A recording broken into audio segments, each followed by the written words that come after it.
어머니, 10년간 저희 집에서 편하게 사시면서 생활비 한 푼 안 내셨잖아요.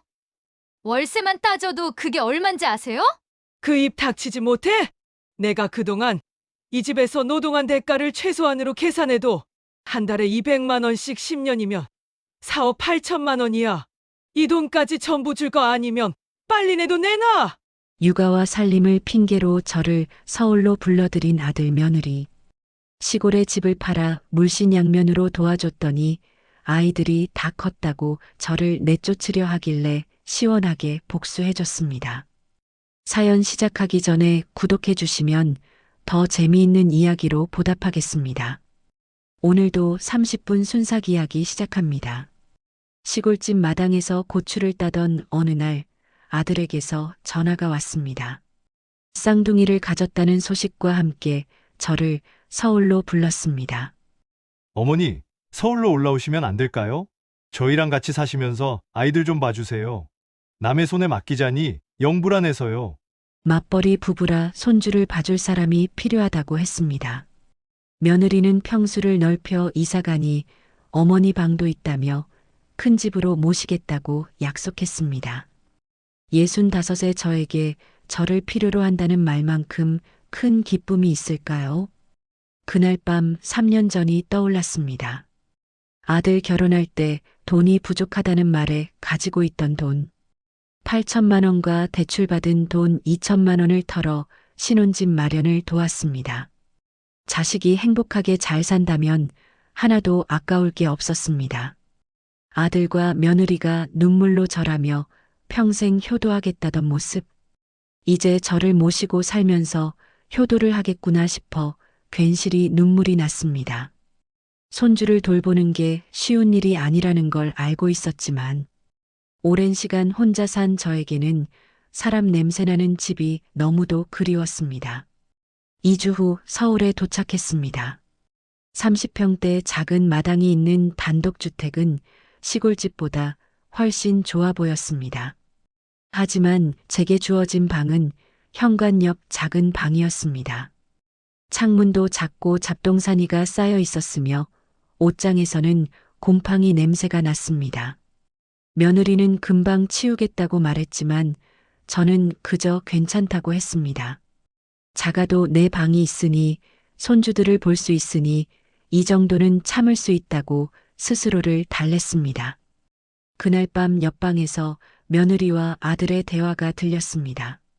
어머니가 오셔서 다행이야. 내가 갑자기 쌍둥이를 어떻게 돌봐. 나 회사도 가야 하고. 엄마 오셨으니까 살림은 엄마한테 맡기자. 입주 도우미 시터 알아봤는데 월급을 400만 원 달라더라고. 그러니까 이제 마음 편히 회사 다닐 수 있겠네. 아들 며느리는 뭐가 그리 좋은지 웃음소리가 방문 건너까지 들렸습니다. 저는 이불을 머리까지 덮었습니다. 그때 이 모든 걸 알았어야 했는데 말입니다. 3개월 후 쌍둥이 준서와 서연이가 태어났습니다. 작고 보드라운 손이 제 손가락을 꼭 잡는 순간, 아, 이래서 내가 온 거구나 싶었습니다. 산후조리원이 끝나고 제 진짜 일이 시작되었습니다. 새벽 5시 분유, 6시 또 분유, 7시 기저귀와 목욕, 8시 아침밥. 출근하는 아들 부부, 빨래와 청소, 아기 달래기. 저녁에 돌아온 며느리는 바로 방으로 들어가 쉬었고 저는 저녁을 차리고 아기를 재웠습니다. 밤 11시에 겨우 눕지만 자정에 또 아기가 울었습니다. 매일 반복되는 하루였지만 저는 행복하다고 믿었습니다.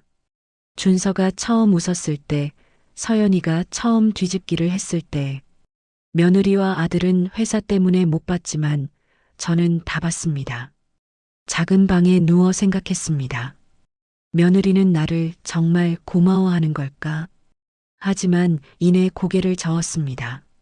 내가 너무 삐딱하게 생각하는 거라고, 손주들만 있으면 된다고 스스로를 다독였습니다. 5년 후 준서와 서연이가 6살이 되었습니다. 저는 이른이 되었고 허리와 무릎은 날로 악화되었습니다. 병원에서는 무릎 연골이 많이 닳았으니 쉬어야 한다고 했지만 저는 쉴 수 없었습니다. 어느 날 거실에서 며느리와 아들의 대화가 들렸습니다. 집이 너무 좁으니 확장 공사를 해야 한다는 이야기였습니다. 며느리가 부엌으로 들어와 저에게 조심스럽게 말을 꺼냈습니다. 어머니, 아이들도 컸고 집을 공사해서 좀 넓게 쓰려고 하는데 돈이 좀 부족해요. 내가 돈이 어디 있니? 어머니, 시골에 있는 집 파시면 되잖아요.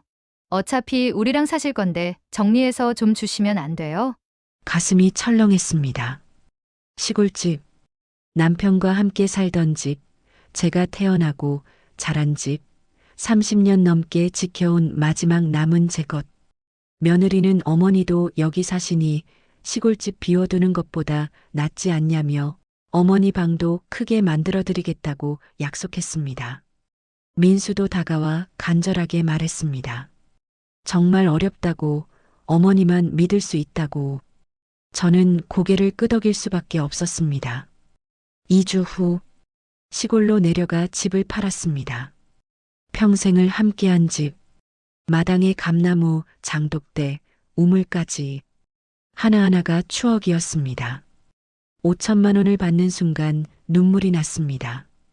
이제 정말 돌아갈 곳이 없구나. 서울로 올라와 며느리에게 통장을 건넸습니다. 그렇게 제 집을 판 돈으로 시작한 공사가 끝났습니다. 며느리가 신이 나서 집을 안내했습니다.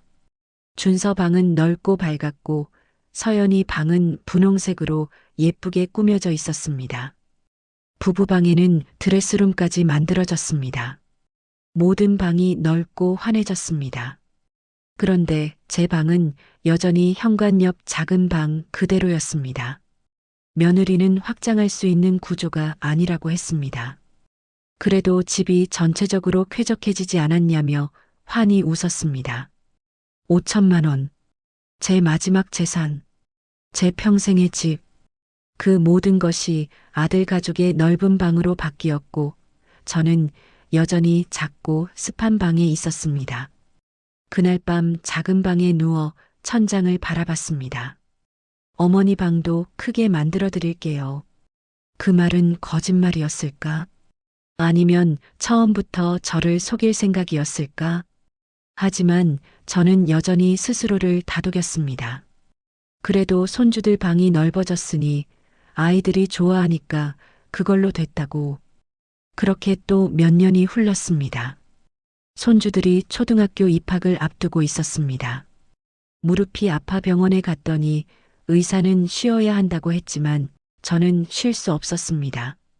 어느 날 저녁 아들이 심각한 얼굴로 저를 불렀습니다.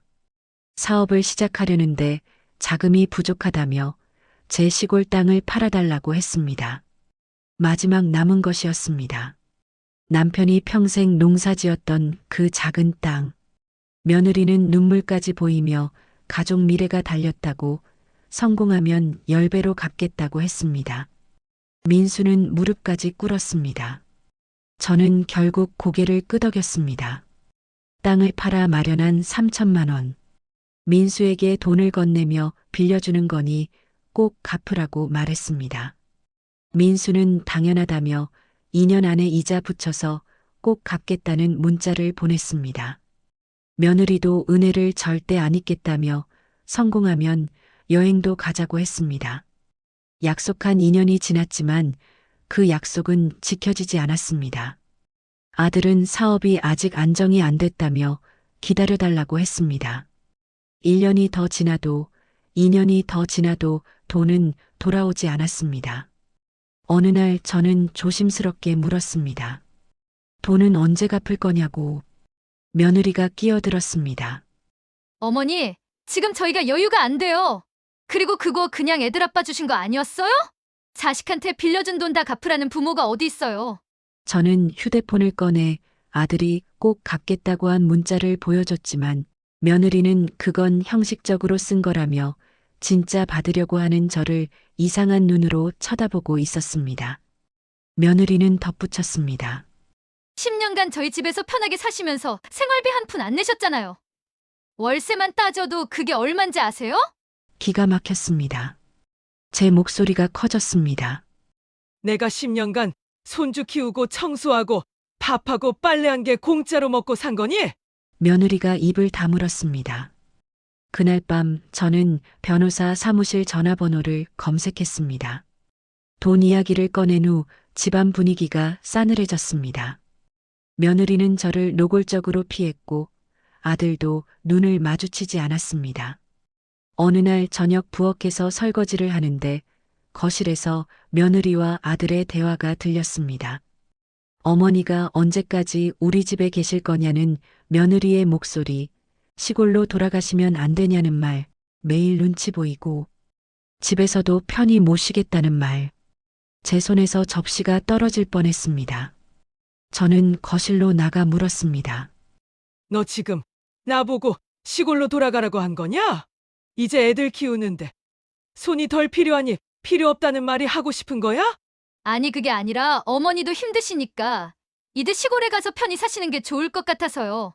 내가 집이 어디 있니? 니들 돈 필요하다고 해서 집 팔아서 줬잖아. 어머니 사시던 곳에 이모님 계시잖아요. 어머니 동생분도 혼자 사셔서 적적하실 텐데 이참에 거기로 가시는 것도 좋을 것 같아서요. 저는 떨리는 목소리로 물었습니다. 10년 동안 내가 뭘 했는지 아냐고. 며느리는 대답 대신 어머니도 손주들 보면서 행복하시지 않았냐며 그게 할머니의 기쁨 아니냐고 말했습니다. 돈으로 따지지 말라더군요. 다음 날부터 며느리는 노골적으로 저를 내보내려 했습니다. 본색을 드러내기 시작한 겁니다. 그날 저녁 손주들이 제 방에 찾아왔습니다. 엄마가 할머니 시골 간다는데 진짜냐며 울먹였습니다. 할머니 가지 말라고, 같이 있자고, 할머니가 해주는 밥이 제일 맛있다고, 할머니 없으면 누가 우리 데리러 오냐고. 며느리가 나와 아이들을 떼어냈습니다. 할머니는 시골에서 쉬셔야 한다며 아이들을 끌고 갔습니다. 저는 작은 방에 앉아 부엌 서랍에서 가계부를 꺼냈습니다. 결혼 자금 1억 원, 집 확장 5천만 원, 사업 자금 3천만 원, 총 1억 8천만 원, 그리고 10년간의 육아와 가사노동. 이제는 내 권리를 찾아야겠다고 다짐했습니다. 며느리가 제 방문을 두드리고 들어왔습니다. 차갑게 말했습니다. 이번 주 안으로 집 나가달라고. 돈 문제로 이렇게까지 따지면 더 이상 함께 살 수 없다고. 가족인데 돈으로 계산하는 게 속상하다고 했습니다. 어이가 없었습니다. 지난번에 땅을 팔아 마련해준 3천만 원은 언제 줄 수 있냐고 했더니 제가 가족으로 느껴지지 않는다는 말 같지도 않는 소리를 늘어놓았습니다. 제가 반문했습니다. 빌려준 돈을 달라고 하는 게 잘못이니? 우리 아버지가 물려주신 내 땅이었어. 지금까지 10년 동안 저희 집에서 편하게 먹고 주무셨잖아요. 어머니 때문에 애들 아빠랑도 사이가 점점 안 좋아지고 있어요. 그리고 이제 애들 다 커서 등교할 때 어머니 도움도 필요 없어요. 어머니 방에 서연이 피아노 놔주려고 하니까 이제 시골로 내려가시면 좋겠어요. 저는 짐을 싸기 시작했습니다. 더 이상은 제가 있기가 싫었습니다. 10년을 살았던 작은 방. 이제 더는 미련도 없었습니다. 손주들이 방문을 열고 들어와 울먹이며 물었습니다. 할머니 진짜 가냐고, 저희 버리고 가는 거냐고, 할머니 없으면 우리 누가 안아주냐고. 며느리가 들어와 아이들을 떼어내며 할머니는 시골로 가시기로 했다며 그만 떼쓰라고 아이들을 혼내더군요. 아이들이 울면서 며느리에게 끌려나갔습니다. 저는 눈물 없이 짐을 쌌습니다. 그날 밤 변호사에게 전화했습니다. 상담을 받고 증거 자료를 확인한 변호사는 충분히 소송 가능하다고 차용금 반환, 청구 소송을 진행하겠다고 했습니다. 10년간의 육아와 가사노동도 계산할 수 있다고 했지만 저는 제가 준 돈만 받겠다고 말했습니다. 1억 8천만 원. 현관으로 나가는데 민수가 서 있었습니다. 진짜 가시냐고 묻더군요. 며느리한테 휘둘리는 아들도 꼴배기가 싫었습니다. 내 돈을 가져갈 때마다 잘하겠다고 어머니 편하게 모시겠다고 했던 말을 떠올리며 이번 주 목요일에 변호사와 함께 올 테니 그때 얘기하자고 말했습니다. 문을 열고 나갔습니다. 뒤에서 손주들이 우는 소리가 들렸지만 저는 돌아보지 않았습니다. 목요일 오후 2시 변호사가 함께 아들네 집을 찾았습니다. 초인종을 누르자 며느리가 문을 열더니 변호사를 보고 얼굴이 굳었습니다. 거실에는 민수도 앉아 있었습니다. 변호사가 명함을 내밀며 정순자 여사님의 법률 대리인이라고 소개했습니다. 변호사가 서류를 꺼냈습니다. 저는 가방에서 낡은 가계부를 꺼내 펼쳤습니다. 2010년 5월 15일 결혼할 때 신혼집 마련 자금 1억. 변호사가 통장 이체 내역과 민수가 직접 쓴 각서를 보여줬습니다. 부모님께 평생 효도하며 갚겠습니다. 라는 글씨. 민수의 얼굴이 하얗게 질렸습니다. 증여세 신고를 했냐는 변호사의 질문에 민수는 대답하지 못했습니다. 신고가 없으면 법적으로 차용으로 간주될 수 있다고 변호사가 설명했습니다. 저는 계속 말했습니다. 2018년 3월 20일 집 확장 공사 비용 5천만 원. 제 시골집 팔아서 전액 준 것.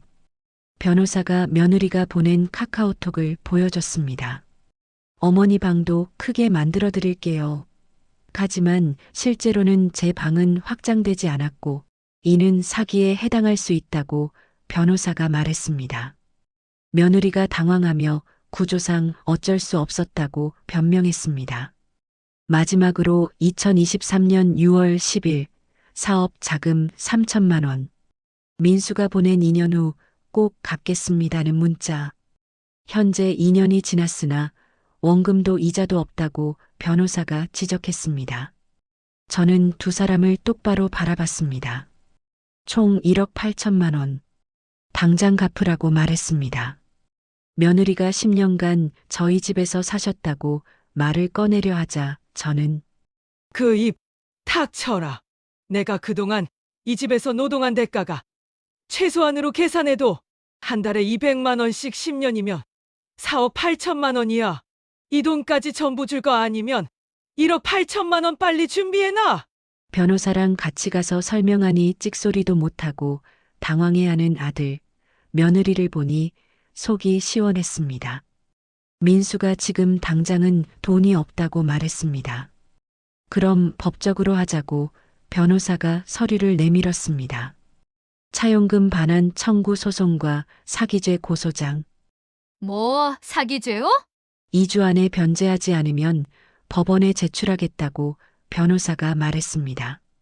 2주 후 아들에게서 전화가 왔습니다. 제발 소송 취하해달라고 애원했습니다. 저는 돈 갚으면 취하해주겠다고 말했습니다. 지금 당장은 돈이 없다는 말에 법원에서 보자고 전화를 끊었습니다. 며칠 후 법원에서 아들, 며느리를 만났습니다. 판사가 서류를 검토하고 말했습니다. 증거가 명확하네요. 통장 이체 내역, 문자 메시지, 각서까지. 가압류 결정합니다. 망치 소리가 울렸습니다. 며느리가 법정에서 울부짖었습니다. 이러면 저희 집 없어져요. 어떻게 어머니가 자식한테 이럴 수 있어요? 판사가 차갑게 말했습니다. 피고인 측이 원고에게 빌린 돈을 갚지 않았고 심지어 그냥 준 것 아니냐며 부인했습니다. 이는 명백한 차용금 미상환입니다. 집이 가압류되었습니다. 한 개월 후 민수에게 다시 전화가 왔습니다. 집을 팔기로 했다고 대출 갚고 어머니 드릴 돈 마련하고 나면 전세로 가야 한다고. 자기가 어떤 거짓말을 했는지 기억이 나지 않는 모양이었습니다. 큰 집으로 모시겠다고, 어머니 방도 크게 만들겠다고, 2년 후 꼭 갚겠다고 하더니 다 거짓말이었습니다. 민수는 죄송하다고만 반복하더군요. 얼마 후 집이 팔렸습니다. 변호사에게서 돈이 입금되었다는 전화가 왔습니다. 통장을 확인하니 정말 입금되어 있었습니다. 입금 1억 8천만 원 정민수. 10년 만에 돌려받은 제 돈. 하지만 가슴은 텅 비어 있었습니다. 친구 경숙이가 전화했습니다. 순자야, 소송 이겼다며? 잘했어. 고마워. 근데 순자야, 넌 후회 안 해? 그래도 내 아들인데. 저는 잠시 생각했습니다. 후회. 아니, 후회 안 해. 정말? 응. 내가 후회하는 건 하나야. 10년 전에 왜 진작 이러지 않았을까 하는 것. 경숙이가 한숨을 쉬었습니다. 순자야, 이제 뭐 할 거야? 내 인생 살 거야. 70이 넘었지만 아직 늦지 않았어. 작은 원룸을 얻었습니다. 햇빛이 잘 드는 방, 깨끗하고 따뜻한 방. 10년 만에 처음으로 제 이름으로 된 집이었습니다. 창문을 열자 바람이 들어왔습니다. 이제 시작이라고 생각했습니다. 어느 날 마트에서 장을 보는데 뒤에서 손주들이 불렀습니다. 할머니 보고 싶었다며 달려와 안겼습니다. 뒤에서 며느리가 민망한 표정으로 서 있었습니다. 손주들은 할머니 집에 놀러 가고 싶다고, 할머니 밥 먹고 싶다고 말했습니다. 저는 다음에 할머니 집으로 놀러 오라고 했습니다. 하지만 속으로는 다짐했습니다.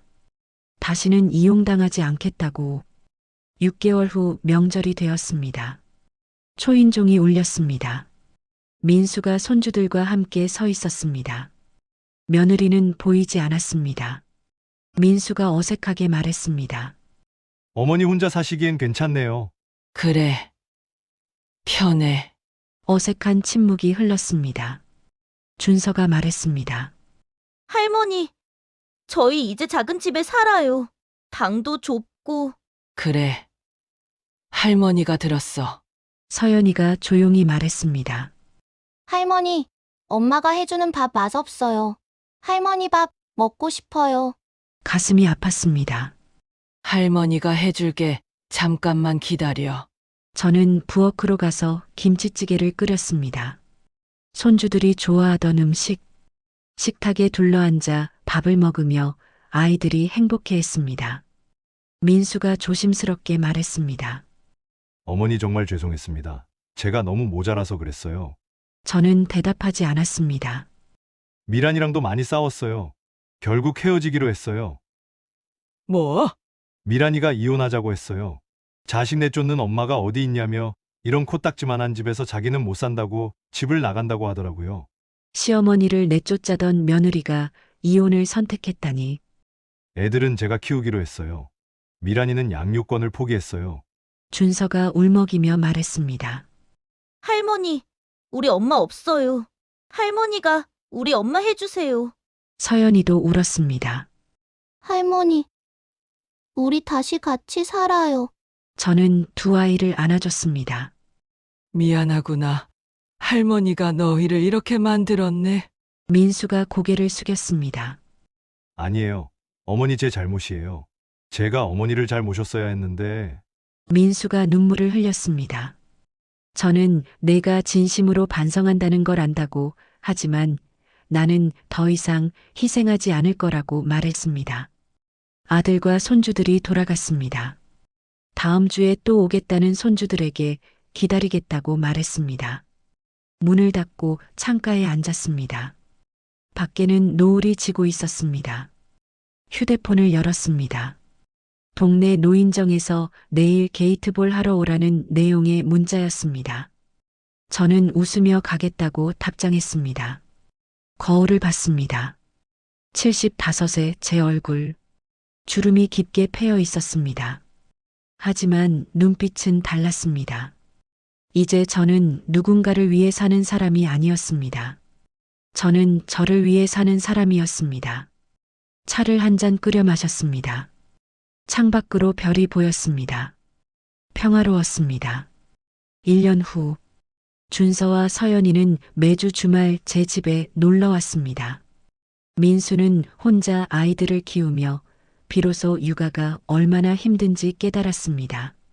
그리고 제가 10년간 얼마나 큰 희생을 했는지 뼈저리게 느꼈다고 했습니다. 전 노인정에서 친구들을 사귀고 취미 생활을 하며 자신의 인생을 즐겼습니다. 가끔 손주들과 공원을 산책하며 이야기를 나눴습니다. 너무 행복했습니다. 저는 비로소 자유로웠습니다. 너무 늦었나요? 아니요. 지금이 딱 좋습니다.